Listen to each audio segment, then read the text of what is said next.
The way human history is curated is a deliberate act of structural triage. We are taught to look at the landscape of human suffering through a lens that has been meticulously grounded and polished by the very institutions that benefited from the erasure of global atrocities. The framework of modern education sets up a singular, isolated manifestation of ultimate evil, treating it as an anomaly, a freak occurrence in an otherwise steady march of Western progress. But when you look beneath that single chapter, the geography of recognized grief becomes entirely transactional. Hitler is the world's favorite villain because he committed his atrocities against Europeans on European soil. The world decided he was the ultimate evil only when the victims look like the people writing the textbooks. But when the victims are black, brown, or indigenous, the monsters who butchered them get statues. They get holidays, they get nuance and complexity instead of the condemnation they earned. King Leopold II of Belgium slaughtered millions of people in the Congo and stole so many resources, gold. Columbus didn't discover shit, okay? He brought a virus of greed that wiped out millions, yet we give children a day off in his name. The architects of the transatlantic slave trade and the KKK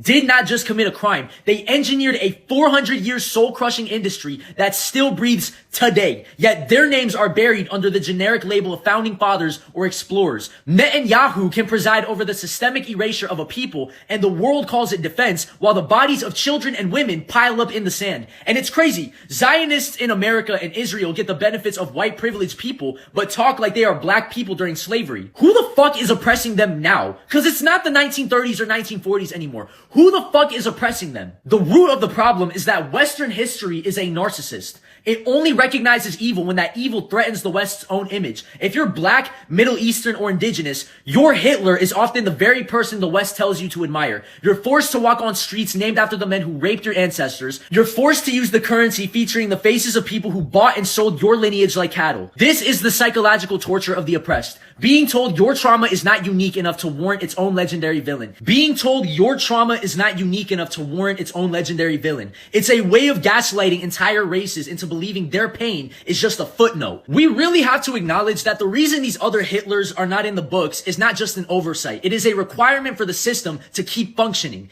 If the world admitted that the creators of slavery, or the architects of colonization, or the Israeli government are the moral equivalent of Hitler, then the entire foundation of the modern West, its banks, its universities, its government buildings, would have to be treated like active crime scenes. By keeping Hitler as the only face of ultimate evil, the system creates a safety zone. It allows people to say, well, as long as it isn't that specific brand of evil, it's just complicated history. It allows them to fund wars and ignore reparations because they've convinced the masses that unless there are gas chambers, it's not a Holocaust. They use the memory of one tragedy to silence the reality of yours. And it's not